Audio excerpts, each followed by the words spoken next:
be the queen of my movie scene. Keep on, don't stop, don't stop. Selena Quintanilla. Selena Quintanilla. Selena Quintanilla.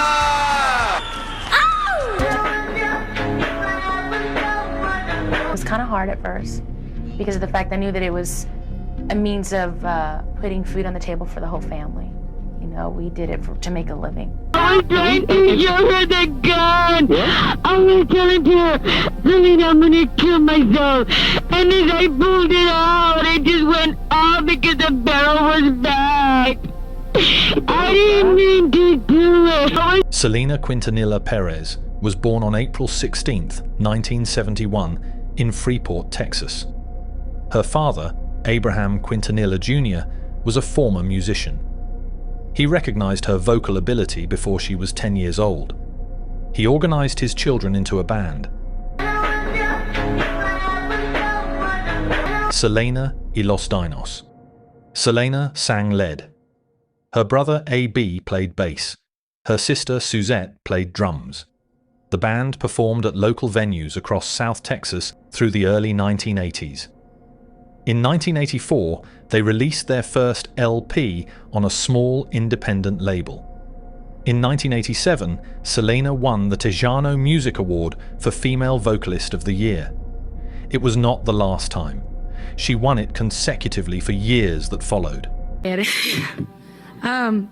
Muchas gracias a todos ustedes. También quiero dar, compartir ese trofeo con mi mamá que no está aquí con nosotros, ahí está viendo por televisión, ahí en Texas. También a mi papá, a mi familia, a mi hermano, a mi hermana. También al resto del grupo Los Dinos, a mi esposo, Cristóbal. And of course to all of you, para todos ustedes, muchas gracias. In 1989, she signed with capital EMI Latin. Her career accelerated quickly. By the early 1990s, she was the best-selling Tejano artist in the United States. Tejano music is a combination, or should I say a fusion of different types of music all rolled into one package. It's country music, it's jazz, it has roots of German polka, it also has Mexican music in it. In a genre that had, until then, been almost entirely dominated by male performers.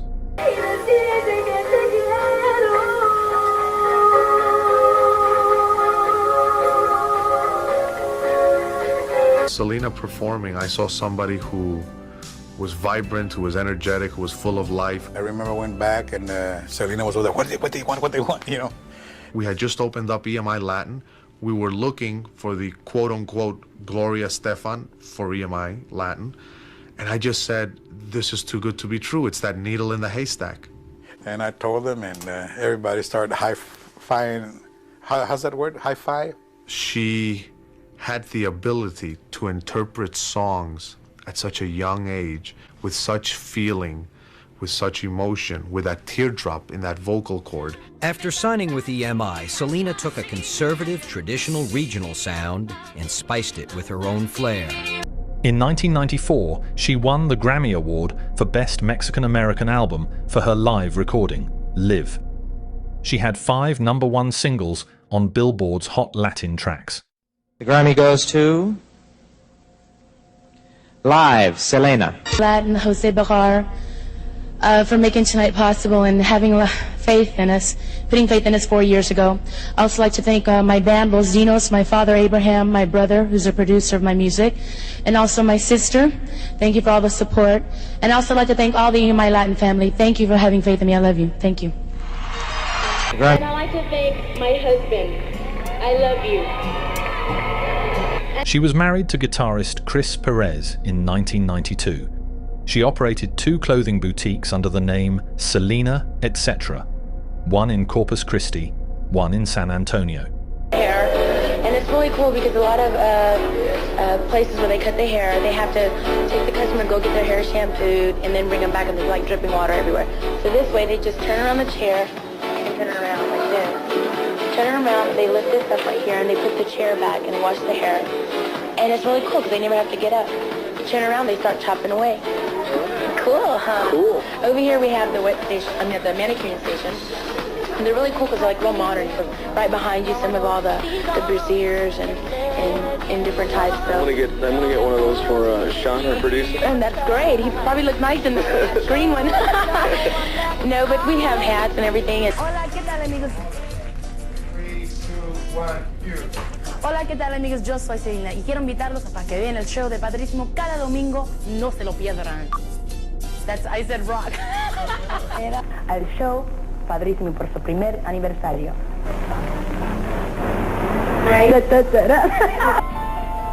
Hola, ¿qué tal, amigos? Ahorita estamos aquí en mi shop en Corpus Christi y quiero enseñarles algunas cosas aquí en mi shop. Vente por acá, Tony.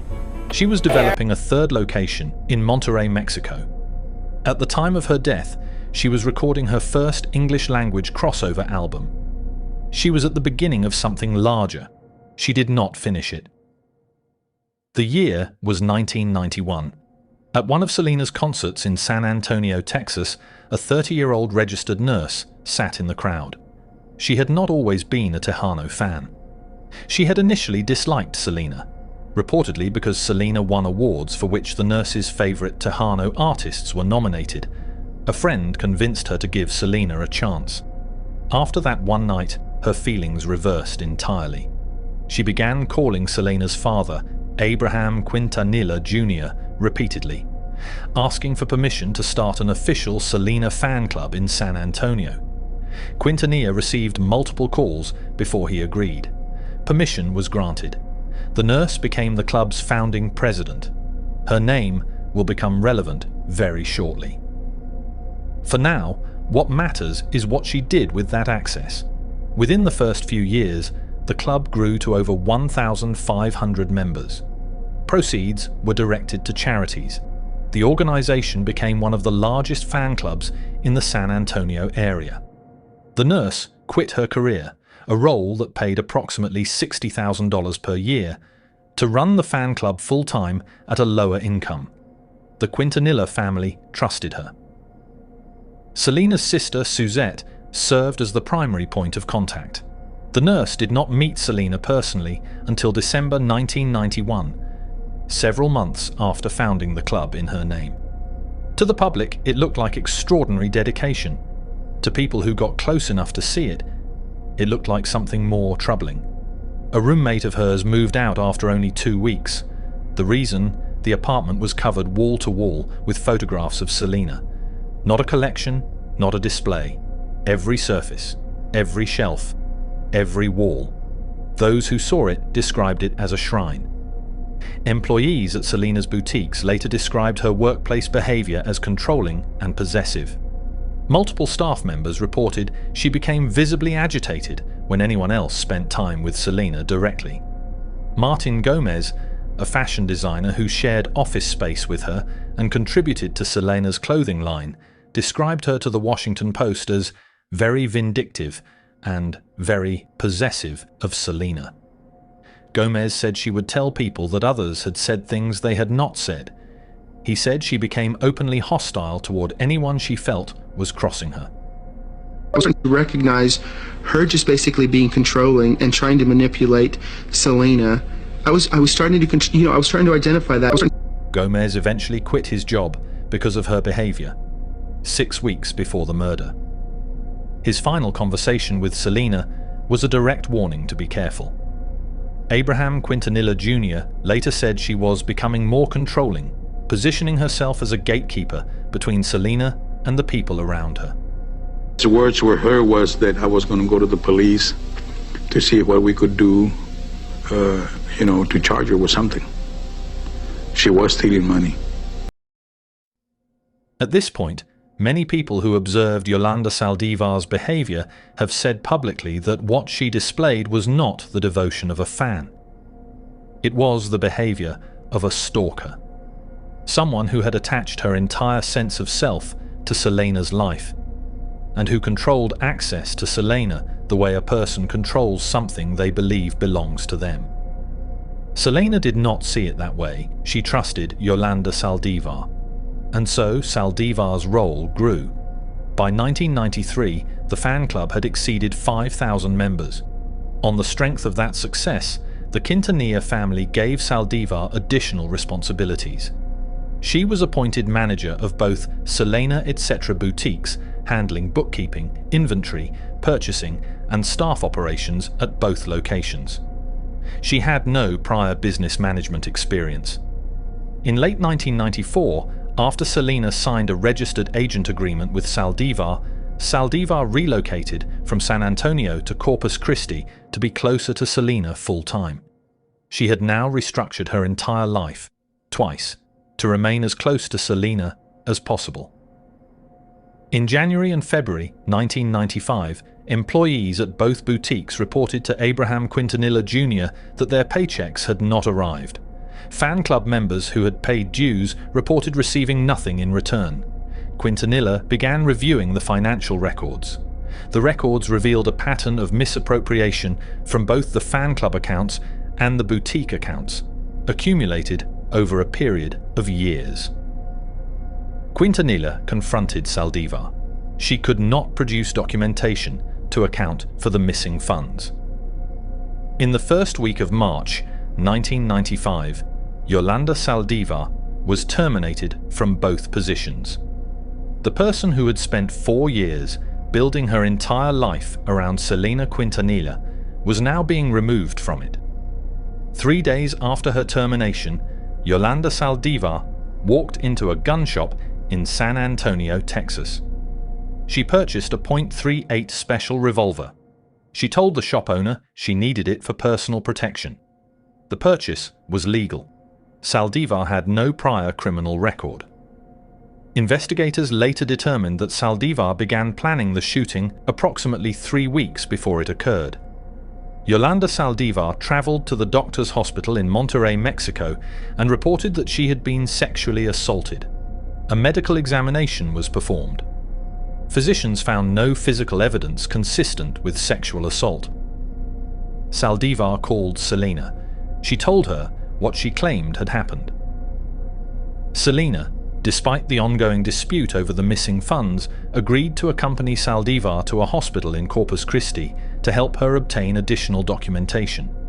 No evidence of any assault was ever substantiated.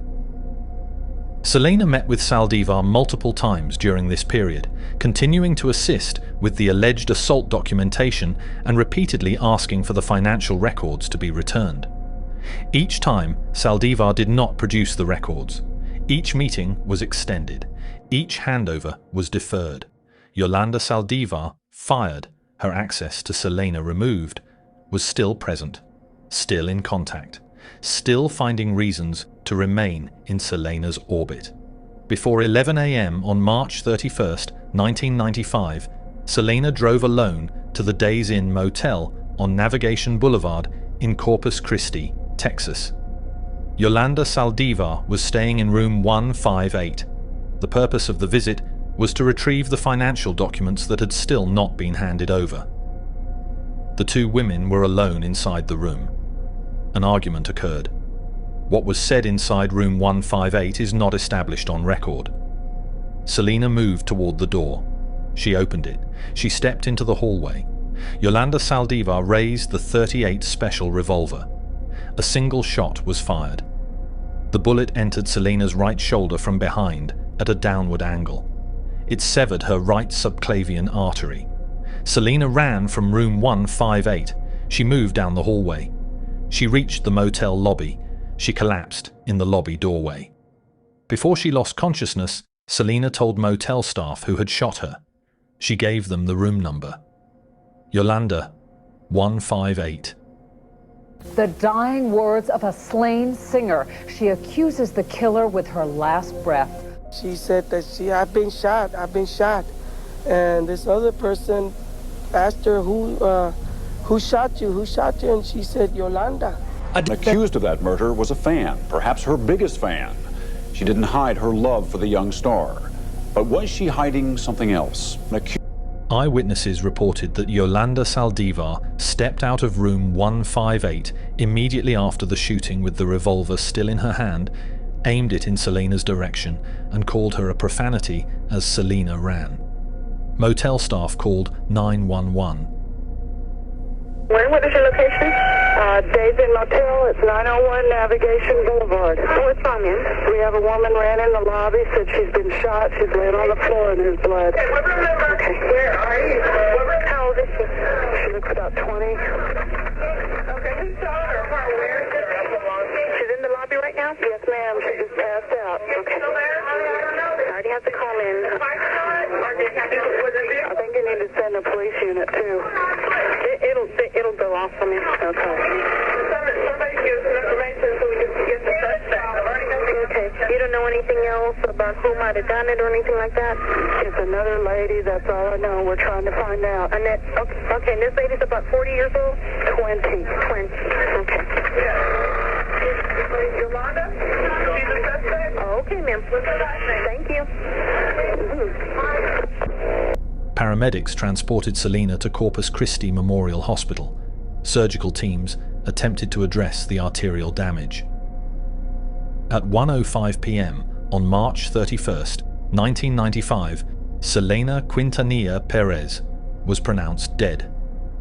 Yolanda Saldívar returned to her red pickup truck in the motel parking lot, still holding the revolver. I was trying to show her the gun.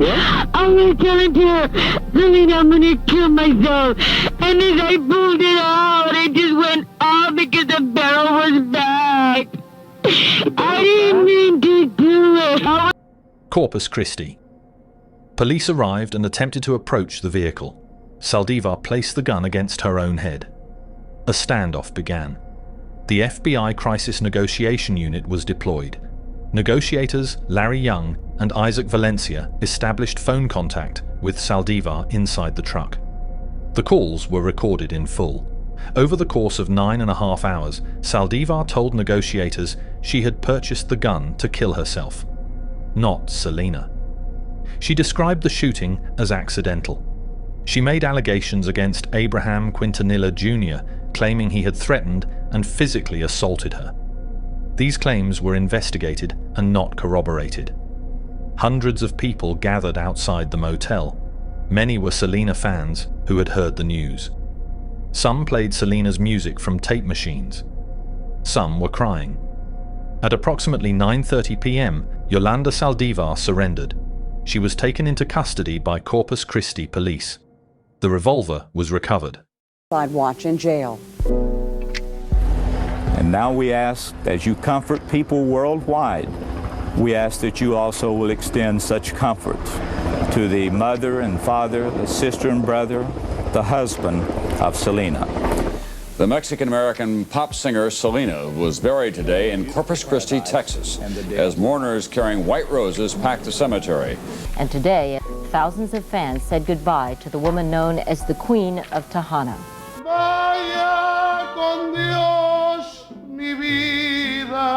In Los Angeles, at the very arena where she was to have performed last Saturday night, thousands attended a mass in her honor. They grieved not just for a star, but for a role model. They're really gonna miss her, you know, because she's been in LA for a few times, and we're not gonna have her anymore. We all want to let her know from everybody that we miss her. We didn't mean for this to happen to her.